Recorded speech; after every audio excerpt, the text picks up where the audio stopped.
Assalamualaikum warahmatullahi wabarakatuh. Perkenalkan, nama saya Nisa Urahmanur Azizah dengan NIM 222111356. Di sini saya akan menyampaikan materi tentang konsep siasah dusturiyah, siasah dauliyah, dan siasah maliyah. Pengertian siasah dusturiyah. Siasah dusturiyah merupakan bagian fikih siasah yang membahas masalah perundang-undangan negara.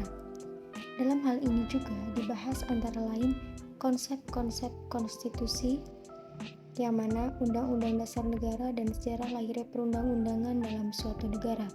Kemudian ada legislasi yang merupakan bagaimana cara perumusan undang-undang. Selanjutnya ada lembaga demokrasi dan syura yang merupakan pilar penting dalam perundang-undangan tersebut.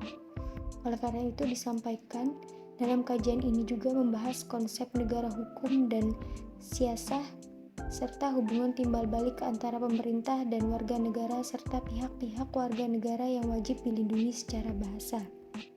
Selanjutnya yang merupakan dusturiyah itu siasah dusturiyah itu berasal dari bahasa Persia dusturi yang artinya semula, bahwa seseorang yang memiliki otoritas baik dalam bidang politik maupun agama.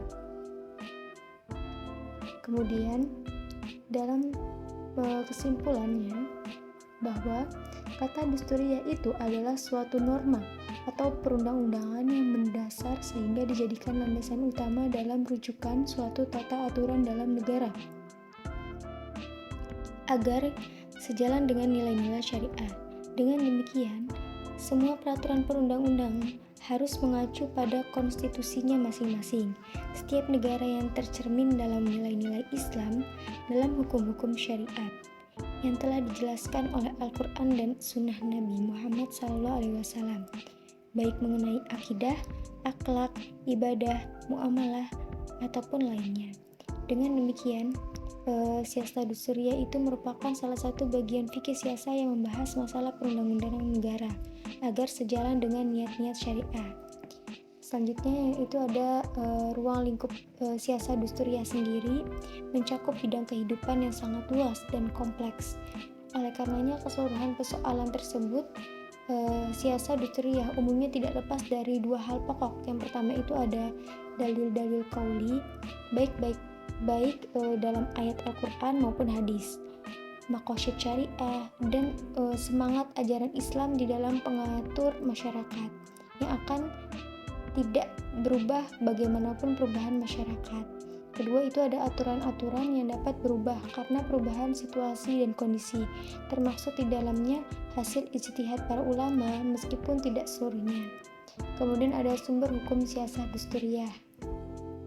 Yang pertama ada Al-Quran, sumber pokok aturan agama Islam yang utama dijadikan dasar dalam menentukan hukum. Al-Quran merupakan kalam Allah yang berisi firman-firman Allah dalam bentuk ragam hukum di dalamnya.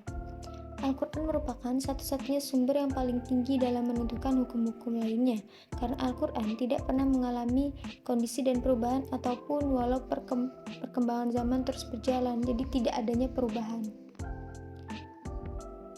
Yang mana Al-Quran itu tidak pernah mengalami perubahan ataupun walaupun perubahan zaman terus berjalan.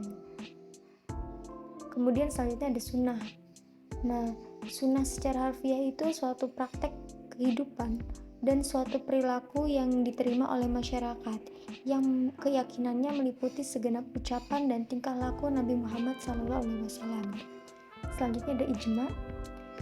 Ijma merupakan suatu keputusan bersama dengan ketentuan suatu hukum yang baik demi kemaslahatan umat dengan cara musyawarah, yang mana apabila di dalam musyawarah tersebut ada beberapa orang yang tidak setuju dengan hasil keputusan mayoritas peserta musyawarah, maka ijma tersebut dinyatakan batal. Selanjutnya ada qiyas, metode logika yang digunakan untuk memecahkan suatu masalah yang berkenaan dengan legalitas suatu bentuk perilaku tertentu dengan cara menetapkan satu kaitan positif atau negatif, yang mana antara bentuk perilaku yang satu dengan bentuk perilaku yang lainnya dengan suatu prinsip umum. Yang kelima itu ada adat kebiasaan suatu bangsa yang tidak berketentuan dengan prinsip-prinsip Al-Quran dan hadis.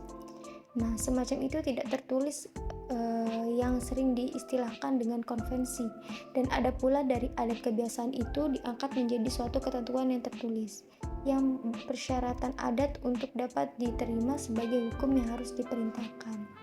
Kemudian yang selanjutnya ada pengertian siasah dauliyah. Makna siasah dauliyah sendiri secara etimologi adalah mengatur, mengendalikan, atau membuat keputusan, sedangkan kata siasah secara istilah menurut siasah dauliyah, yang mana Ibnu Aqil bahwasanya siasah adalah segala perbuatan yang membawa manusia lebih dekat kepada kemaslahatan yang lebih jauh dari kemafsadatan.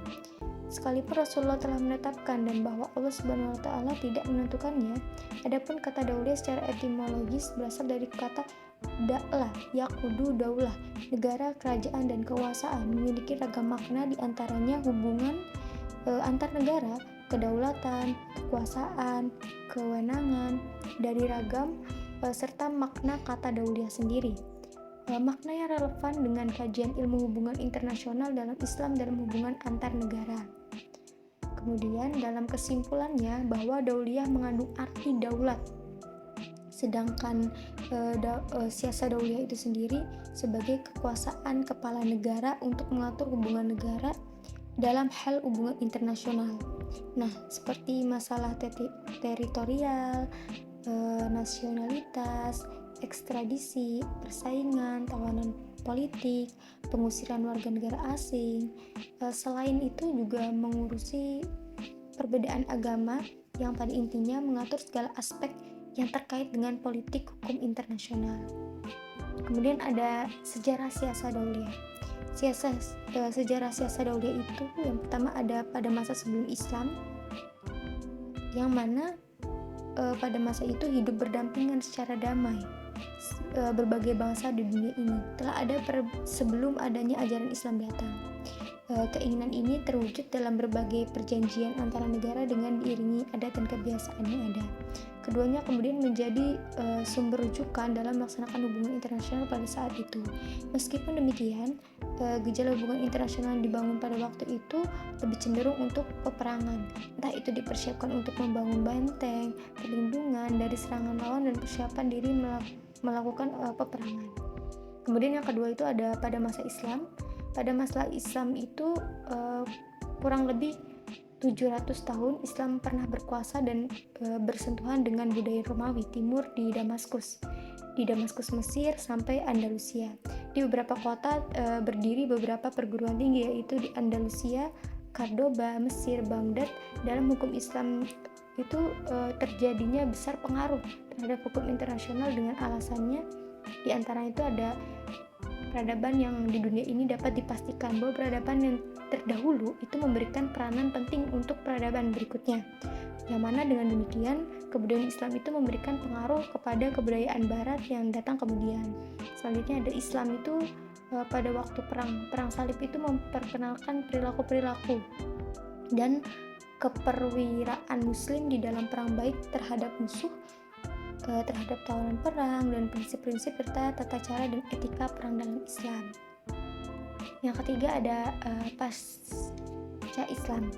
Nah, pada masa sejarah hubungan internasional sudah terikat dengan lembaga-lembaga internasional yang mana wajib untuk mengikuti perundang-undangan dan peraturan lembaga lainnya. Dalam hubungan Islam diwajibkan untuk menaati peraturan yang telah disepakati oleh negara Islam itu sendiri. Maka dengan siasah dauliyah juga memegang teguh pada prinsip kedaulatan, bagaimana harus mengikuti Al-Quran dan As-Sunnah, sebab keutamaan dan kemaslahatan tidak mengurangi hak kedaulatan sekalipun menjadi warga negara muslim itu sendiri. Kemudian yang terakhir ada siasah maliyah. Siasah maliyah ini secara etimologis ialah politik ilmu keuangan, sedangkan secara terminologis merupakan mengatur segala aspek kemaslahatan dan pengeluaran keuangan yang sesuai dengan kemaslahatan umum tanpa menghilangkan hak individu dan menyanyiakannya. Jadi yang mana pendapat negara dan pengeluaran harus diatur dengan baik.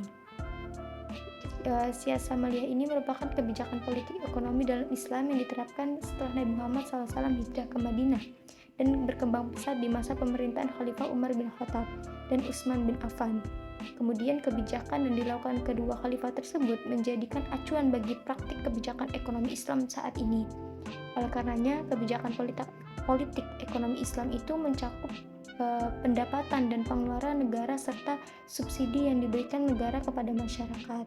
Maka, Khalifah Umar bin Khattab terlaksanakan dengan sangat baik pada masa itu, di mana Khalifah Umar juga menerapkan asas kemaslahatan umum dan sangat peduli terhadap kesejahteraan masyarakat yang dipimpinnya. Baginya, pemeranan ekonomi harus dirasakan secara adil dan tidak memberi hak perseorangan secara berlebihan serta saling menghormati satu sama lainnya. Umar juga memanfaatkan semua faktor produksi seperti tanah, tenaga kerja, modal mencegah dominasi atau kelompok tertentu. Sedangkan kebijakan ekonomi yang paling menonjol di masa kekhalifahan Utsman itu adalah menata dan mengembangkan sistem perekonomian dengan membuat kontrak dagang dengan negara-negara taklukannya. Sekian presentasi dari saya, kurang lebihnya mohon maaf. Billahi taufiq wal hidayah. Wassalamualaikum warahmatullahi wabarakatuh.